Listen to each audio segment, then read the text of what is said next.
All right, welcome back. We are going to get this fork ready to have a rack installed on it. The stock fork doesn't have any eyelets or mounts, so my plan here is to file some little divots into the fork dropout and braze on some eyelets. I'm going to use as much brass as I can to make sure that this joint is going to be secure and strong. So that's what I'm doing. The theme for this episode is really about necessity being the mother of invention. I don't have a lot of the tools I used to have, and I'm using what I've got in the garage. So that means, for example, cutting down these pieces of metal in half so that I've got two eyelets that I can attach to the fork.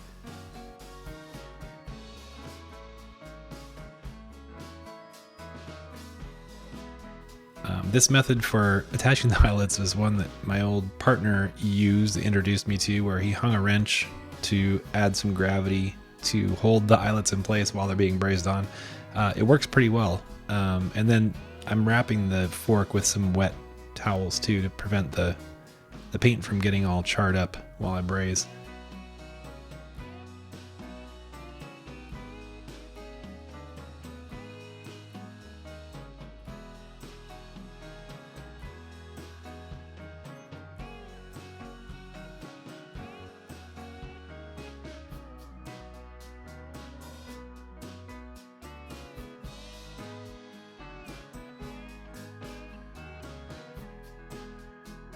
And the eyelets are brazed on, and so we just need to soak them for a while in water to remove the flux, and then we can start the finish process. Finishing brass fillets is kind of time consuming. It definitely can chew up your hands a little bit, especially for those of us that are not the greatest fillet brazers on the planet. I thought I'd show a start to finish finishing of these eyelets just to give you a sense for how much time it takes to get it to a point where it's presentable, at least for me.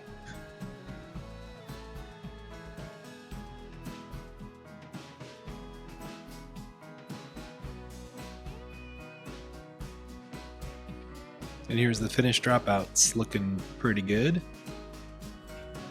I coated the fork lowers with some primer and a couple coats of white spray paint just to protect them while I work on the rest of the bike. This is the exciting part. I got a new tool. This is a tubing bender that I got. It's a rigid model, and I had purchased a cheaper tubing bender to see if I could make it work, and it was kind of ridiculous. So I ended up biting the bullet and spending a little more money to get a quality tool, and I'm so glad that I did.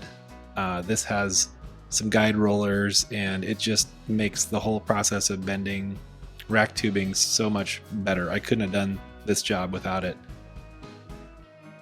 And here I'm making a little bracket to attach. The rack is going to attach to this bracket, and this bracket will attach to the bike behind the front brake.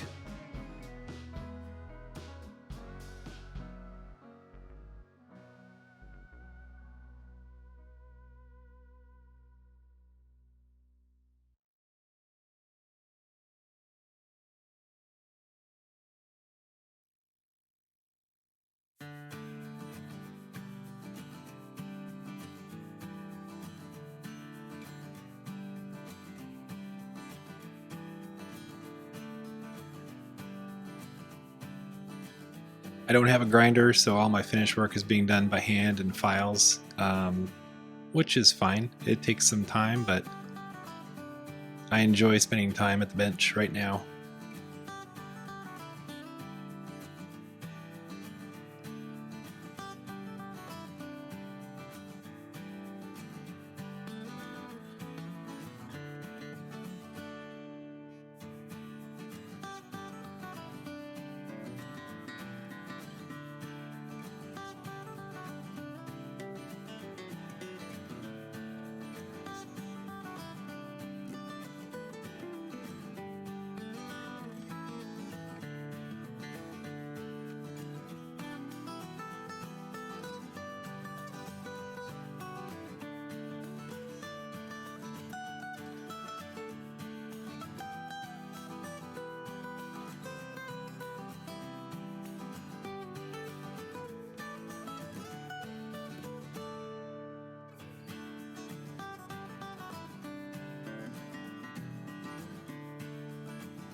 All right, so we're doing a fit up here and trying to check out the angle that I'm going to need to attach the rack to the little bracket that holds it in place.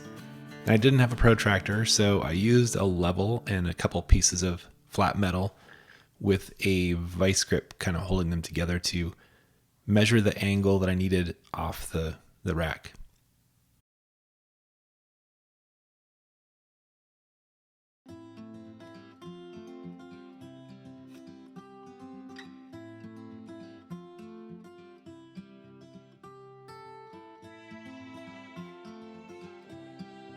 And then I can transfer that angle to the rack, and I fixtured everything up in my vise because I have not very many options to hold things.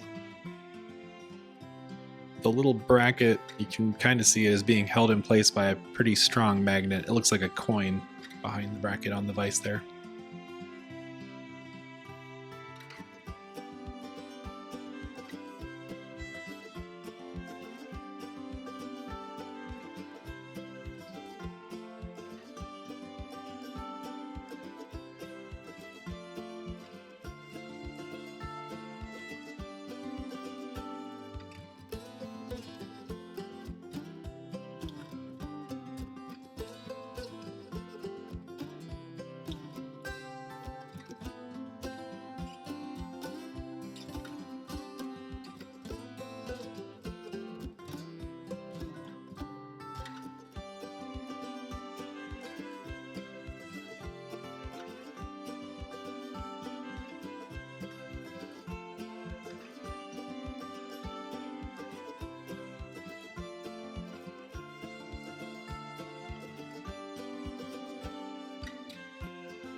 I didn't have mounts for the rack to attach to the bike, so I had this old piece of metal, not sure where it came from, and I figured I would just chop it up and make it into those mounts for the bottom of the rack. So these are the pieces that will attach the rack to the bike, and I wanted them to be pretty sturdy, so this is, I think, 1/4-inch steel. It's pretty thick stuff.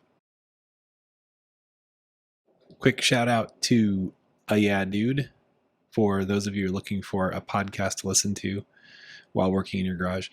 I've been following this podcast for a long time. If you're interested in hearing two very funny people talk about current events, they're at episode 800 right now.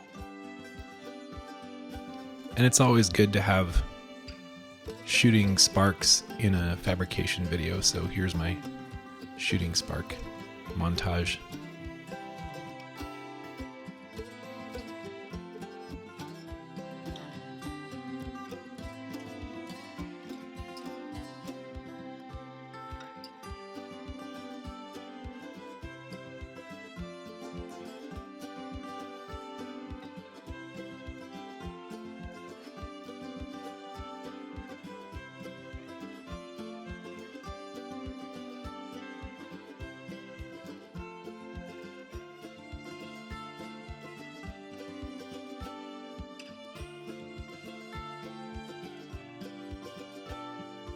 And here's a look at the finished product, ready to get brazed on.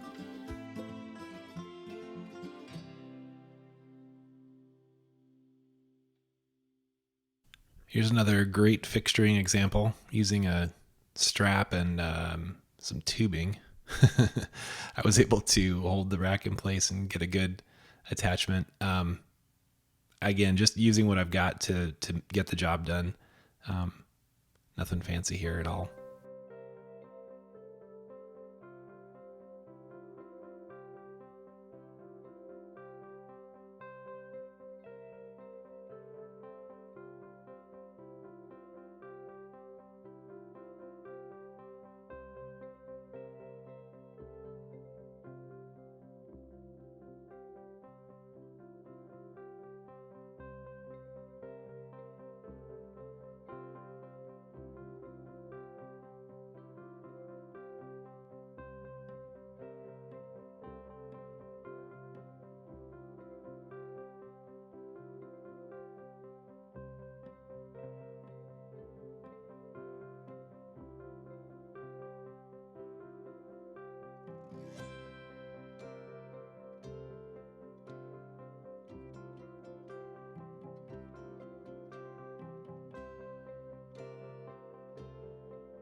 doing a fit up to see how things are working out, and everything looks pretty good at this point.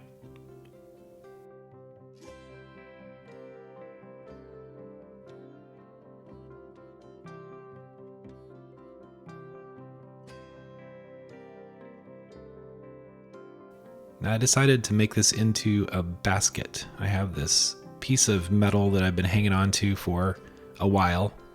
It was some offcuts from another project that my wife was doing, and I just thought it would make a good basket to put on top of this rack. So I had to prep it a little bit and clean up the ends and make it square.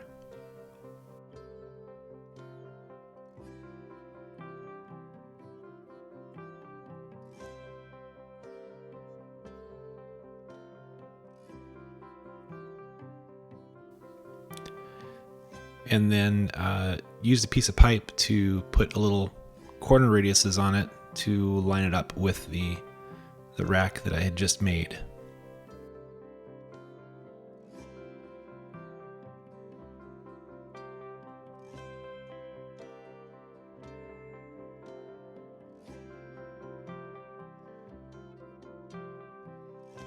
And then I decided to braze this up using silver.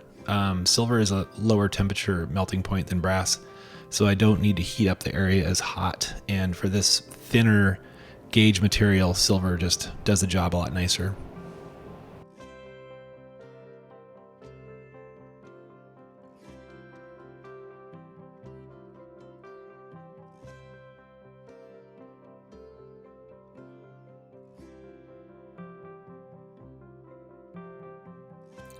It was definitely an experiment to get this to line up right. A lot of bending and adjusting to get the basket to sit right where I wanted to while I tack brace it in place. I was using brass here and really trying to focus the heat on the tubing and not as much on the rack to prevent burning the flux off. It was a learning experience for sure. It started off a little rough and then started to improve as I worked my way around the rack.